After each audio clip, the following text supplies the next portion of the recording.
Dale. Hola, somos alumnos del Centro de Bachillerato Tecnológico Industrial y de Servicios. Yo vengo a hablarles de lo que es la organización política, económica y social del México antiguo. Social estaba dividido por tres. Eran los nobles, llamados filis, plebeyos, llamados macehuales, y esclavos y siervos. Estaba dividido por tres grandes ramas. Lo que es la agrícola, que era la siembra de maíz, cacao, calabaza, chile, etc. El comercio. El comercio era intercambiar maíz o algunos otros. Hola, mi nombre es Álvaro Calderón y voy a hablar sobre la organización social y política novohispana.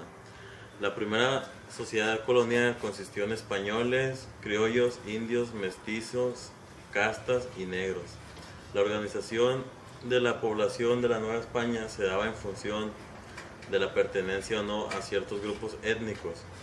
La población novohispana era pluriétnica y multiregional, distribuida mayoritariamente en el campo, en pueblos, en ranchos y haciendas. El resto vivía en ciudades, villas y reales de minas. Se organizaban políticamente en repúblicas de indios, que eran aproximadamente el 80% de la población, y el resto en repúblicas de españoles, que era el otro 20%.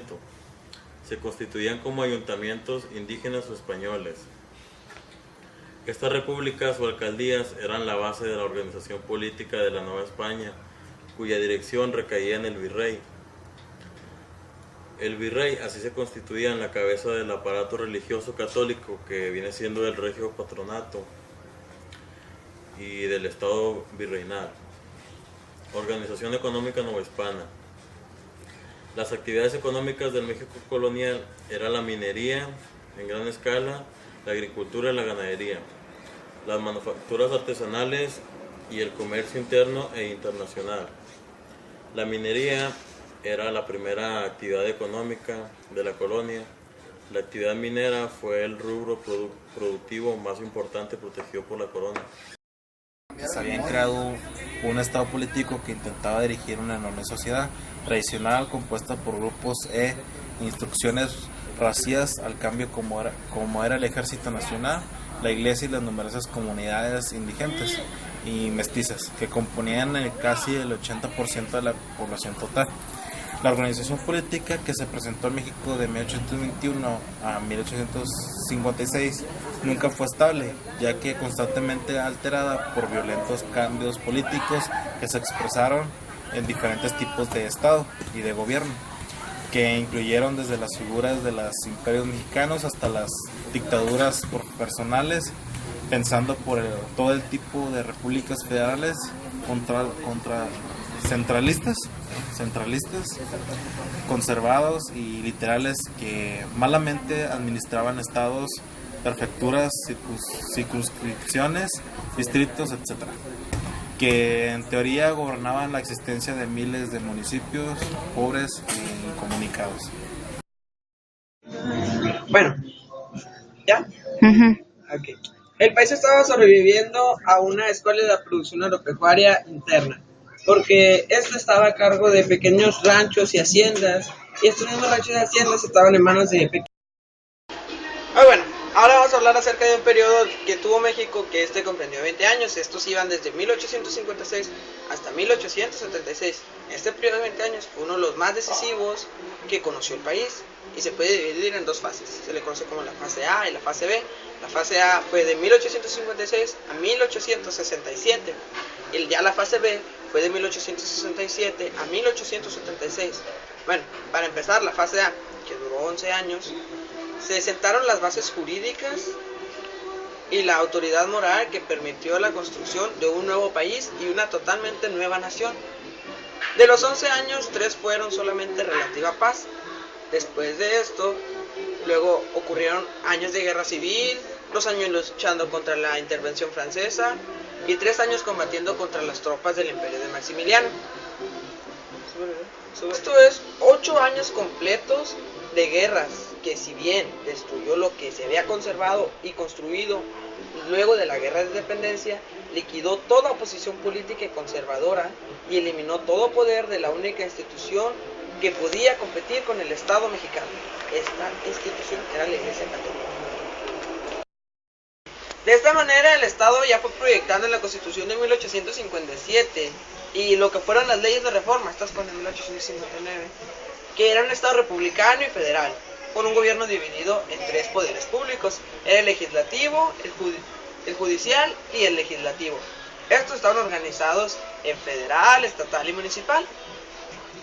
Estos establecían que los derechos del hombre como garantías constitucionales, que garantizaban las libertades individuales y que otorgaba al Estado un enorme poder para nacionalizar y suprimir corporaciones, instituciones y prácticas.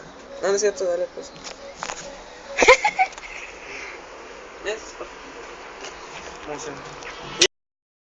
De tal forma que el Estado fue proyectando en la Constitución de 1859 y en la ley de reforma, esta ley de reforma fue en 1859, era un Estado republicano y federal con un gobierno dividido en 3 poderes públicos, es el legislativo, el ejecutivo y el poder judicial, que estos estaban organizados ya sea a nivel federal, estatal y municipal.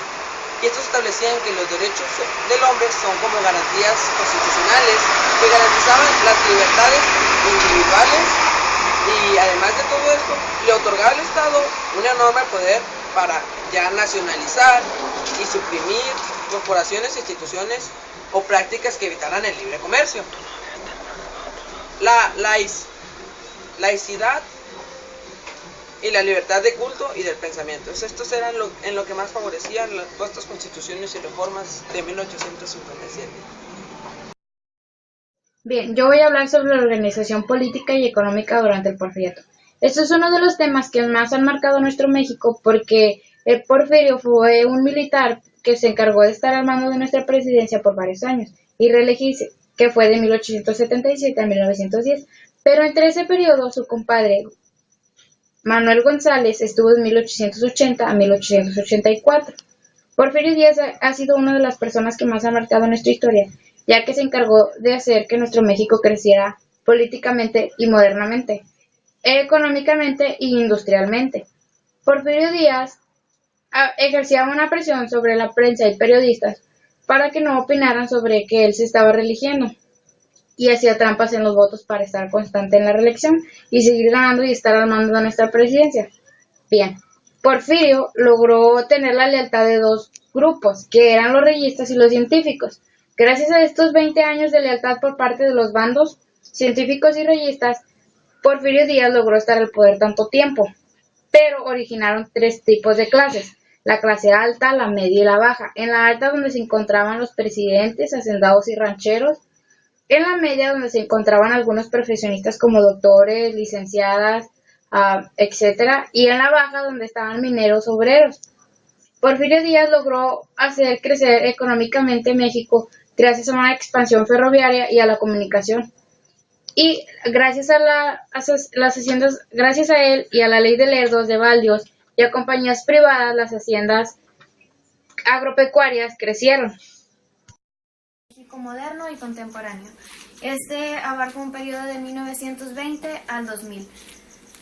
El México contemporáneo ha sido denominado como el gobierno de la Revolución Mexicana y que se divide en dos elementos básicos. El primero es la maquinaria estatal autoritaria, que quiere decir que esta fue centrada primero en el poder de los caudillos militares y en los políticos. Estos controlaban los grupos caciques, los militares y los políticos.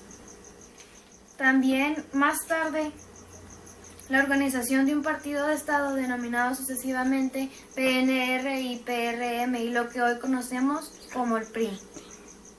El segundo es la organización del discurso y la práctica gubernamental.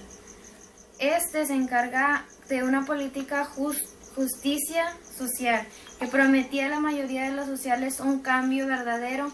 ¿Qué quiere decir? Que prometía que las personas íbamos a tener una mejor vivienda, un mejor empleo y una mejor condición de salud. Y aquí tenemos el otro, que es la organización política de los gobiernos militares revolucionarios. Estos se encargaron de reconstruir el aparato político de administración, así como establecer un clima de paz y atracción para la inversión de nuevas empresas. Este se divide en tres bases, que fue el caudillismo, que fue gobernado por los generales Obregón y Calles. El segundo es el maximato, que fue gobernado por los generales Portes Gil, Ortiz Rubio y Rodríguez. El tercero es el cardenismo, que fue gobernado por el general Cárdenas del Río en 1934 a 1940. Y por último tenemos la organización política de los gobiernos civiles de la Revolución. En esta etapa marca los momentos de apogeo y de crisis en el gobierno de la Revolución. La etapa de apogeo va de 1940 a 1970. La etapa de crisis iría de 1970 al 2000.